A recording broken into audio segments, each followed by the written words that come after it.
First of all, I really appreciate the organizing committee to invite me to this, in front of this distinguished panel of speakers and our colleagues, whether they are in Khobar, Riyadh, Jeddah, or internationally. It's my pleasure and honor to talk about lessons learned from aviation medicine. It's not moving, yeah. Sorry. How can I? Next slide, please.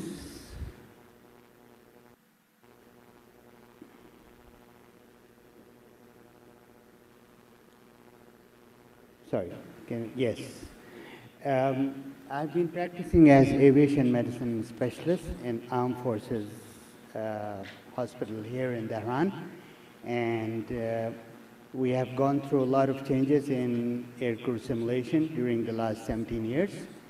And my talk would be basically in general about aircrew simulation. It has nothing to do with particular simulations companies, or neither it will represent views of my center. It's my own personal experience, which I'll talk about.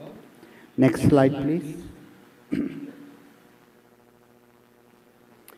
So, as you can see from this slide, I mean, we are talking about, when we talk about simulation, we are talking about different kind of safety measures which we need to think of when they are being exposed during flying. Whether the first column, which is related to the aircraft, or whether it's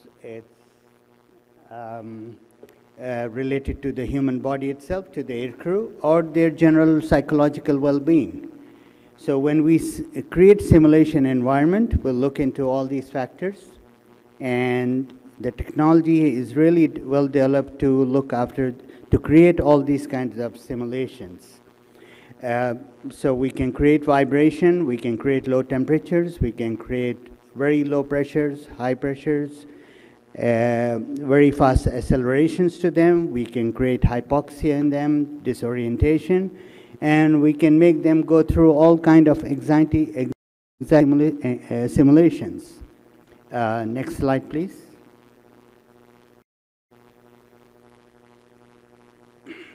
So when, just to give you examples of we have these kinds of chambers where we can create pressure changes and create hypoxia for the aircrew.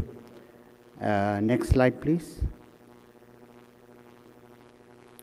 This is the picture of the chamber from outside. As you can see, on the side of the picture is a control panel where we monitor the aircrew from outside. And if there's an emergency, we can always stop it. Next slide, please.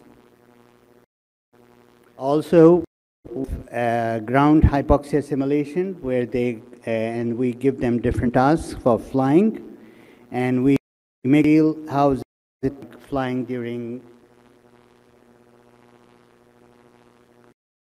Do I press? During different tasks, hypoxia simulation. Next slide, please. Sorry, can we go back a bit?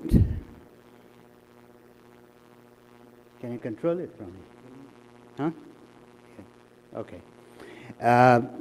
This machine creates acceleration forces, what we call it gravity forces for the aircrew, and which is what it is for the pilot is that it's pulling the blood towards the lower limbs and creating severe what you call vision problems and loss of consciousness situation. Next slide, please.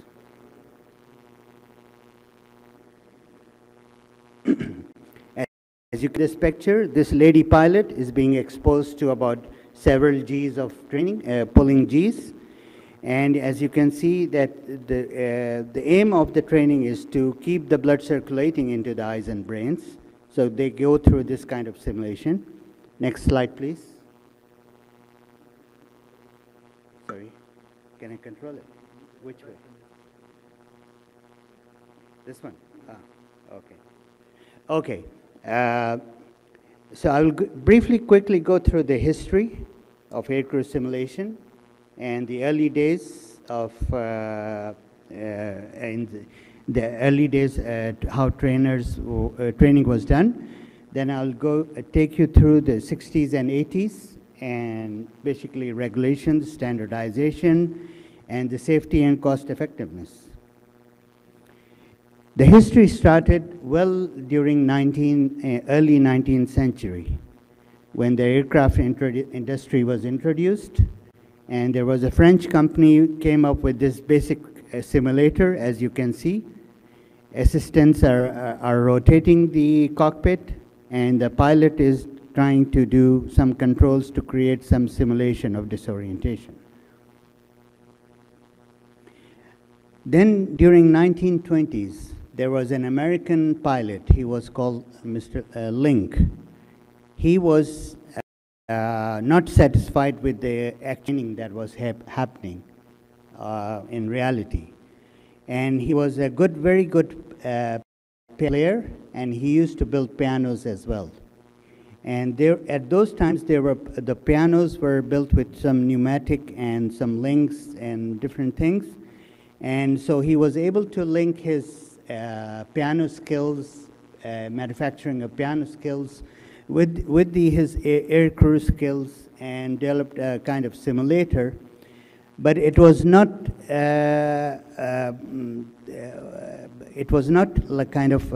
not welcomed by the U.S. Air Force at that time, because they felt there's no need for that. Mind you, during 20s, they were flying aircraft only in good weather conditions. Anytime if the aircraft, if there was a bad weather condition, they would not be flying. In late 20s, the situation changed when the U.S. Postal Service introduced their, postal service through their aircraft, and suddenly they started having many air crashes, and there were about 11 or 15 pilots killed during a 2 to 3 months period. And then they remembered that we have this Mr. Link who has created this simulation, and they immediately got in touch with him, and the rest is history. That's how the simulation was introduced in the aviation industry. And then came the World War II, and suddenly there was a huge need for pilot simulation training, and in a very short period of time, more than 100,000 pilots were trained on Mr. Link's simulator. This is another one called Silloth Trainer in the UK. As you can see, it's a very basic trainer, but you can see the fundamentals are there. The simulator is there, the control panel is there, and the monitor is there. So what was the concept? What was the idea? To make the aircrew familiarize with their learning skills and handling of malfunctions. The fundamental thing was the safety of the pilot and their aircraft. And they created simulations for engine, electrical, hydraulic systems as well. And always there was, as you can see in the diagram, there was a monitoring panel, an instructor panel with the monitoring of the aircrew. And the instructor pilot would deliberately insert malfunctions to create this the emergency or critical situation. And then in 60s and 70s, we had dramatic evolution of this simulator with rapid digitalization of flight modeling, and increase in the speed of the computers helped in creating excellent flight models with more better and better computer graphics. And to the extent they had excelled so much in simulation that nearly all type of conversion training for the basic pilots and for the recurrent checking for training was undertaken in the flight simulator. And the quality of training became so high that all the stakeholders, whether they were air crews, whether they were regulator, licensing bodies, or the operators, they were just accepting it left and right, these simulators, because the reality was so high that almost do all kind of training on these simulators. To the extent that once the pilot successfully passes through this simulator training, he will fly as a co-pilot in the airlines which we fly. I mean, if we are flying the Saudia or any other airlines, he can be a co-pilot who has never flown an actual aircraft, but he has passed the simulator training. And then he flies as a co-pilot with an experienced captain for the first time, and he's fully qualified as a pilot.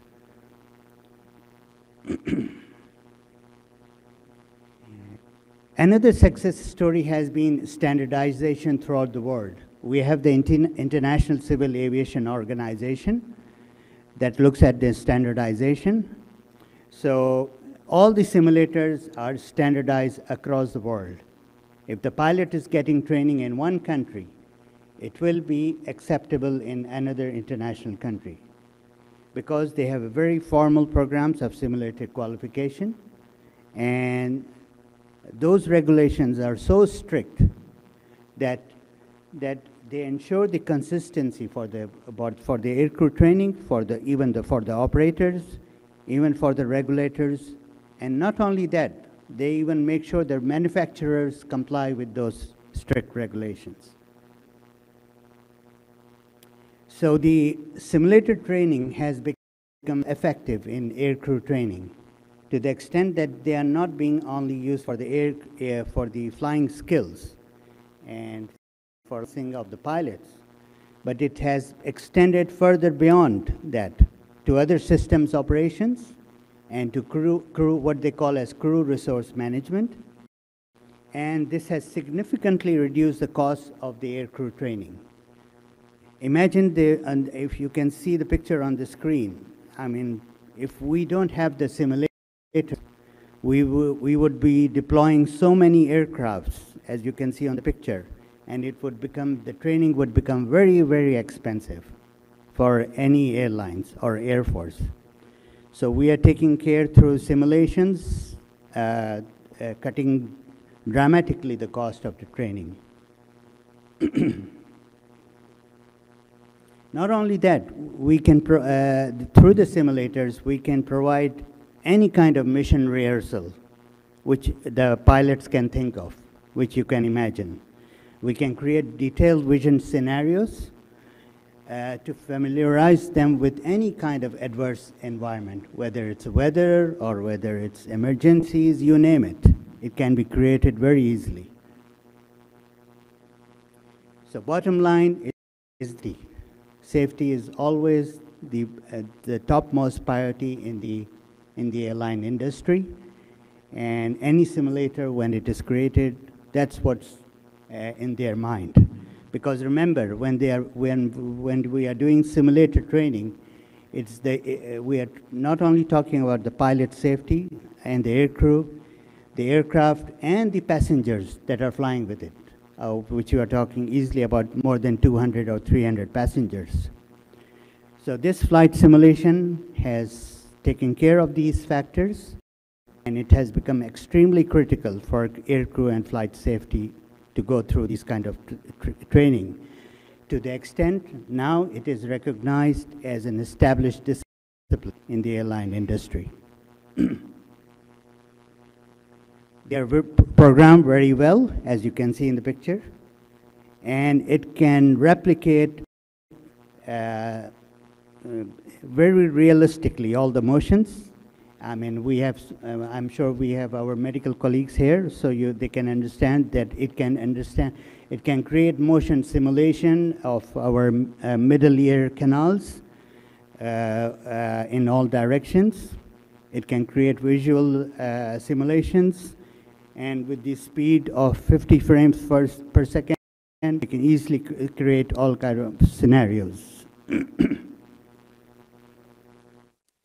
Briefly, I would, the organization of the simulation center, I would like to give you a pic. The left-hand side of the column, you have the weather model, the instructor is there, the gear model is there, and they are feeding equations to create visual systems, motion systems, navigation systems, and simulating different kind of scenarios for the aircrew. Of course, it's being run by the experienced pilot, senior pilot, and there's always a physiological trainer or a physician, aviation medicine specialist, sitting to guiding them.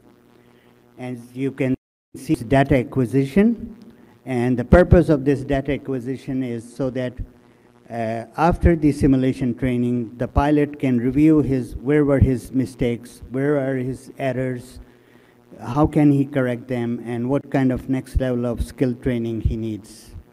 So they go through very extensive kind of training for these purposes. And as you can see, the last one, it's engine model, so you can simulate all kind of engines or all kind of aircrafts in this simulation. From the previous slide, you can appreciate that now it's not just the aircrew we can train. We can even train the aircraft technicians to train them to fault finding and equipment if it needs to simulate them, or cabin simulations can be done for cabin evacuations for civilian airlines. Even we can do multiple missions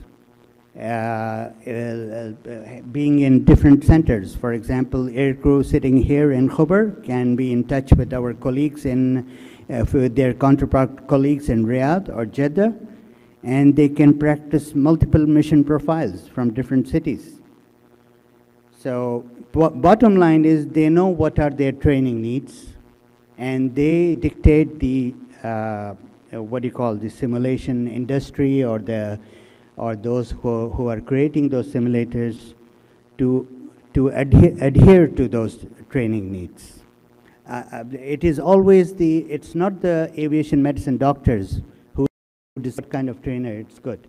It's always the pilots. If they're comfortable with the trainer, they are the ones to decide that trainer is better than the other one or whatever. Just to give you a cost effectiveness part of it, I mean, imagine if you're training 1,000 pilots in any airline, it's going to cost that airline about $60 million. Imagine the cost. Whereas when you're using the simulator, it's only 1/10 of the cost, meaning it's $1 million to the same amount of pilots. Not only that, imagine you're creating a safe, very safe environment to create all kind of scenarios for those pilots. If you have to take the pilot up in the sky for training, you are at risk of creating a risk of accidents. So you are doing simulation in a totally accident-free environment and safe environment. And you can expose them to any kind of hazardous situations, thus accelerating their experience, which you may not be able to create in real life. And as I mentioned earlier, you have now linked simulators with multiple cities, multiple centers, and it can provide instructors, even now with virtual environment. You can create virtual environment with realistic engagement, with virtual training space. To the extent now they have created what we call as military dome projections. They are domes equivalent to the size of this hall. And the reason is those domes are there, and we put in the simulator inside those domes because it's very critical for the aircrew to have sense of natural depth, the depth of the environment. And they have come up with very sophisticated visual domes like the IMAX theater kind of thing. And they do practice simulations in those domes as well nowadays. So the achievements have been huge. And the lessons that have been learned from these simulations are fast being taken up by aerospace industry across the board. And definitely the advantages that are provided by the simulation outweigh far more the cost which is involved in investment in them. Definitely there is improved training and effectiveness. We always get the feedback from aircrew with a questionnaire, and they come out with very high ratings of the simulator training, always. Of course, needless to say, the cost is much reduced, and needless to say that they are doing all these simulations in a very safe environment. And many of those trainings are now becoming rapidly mandatory for all the crew, for the pilots as well. Thank you very much. If there's any questions, I'll be happy to take.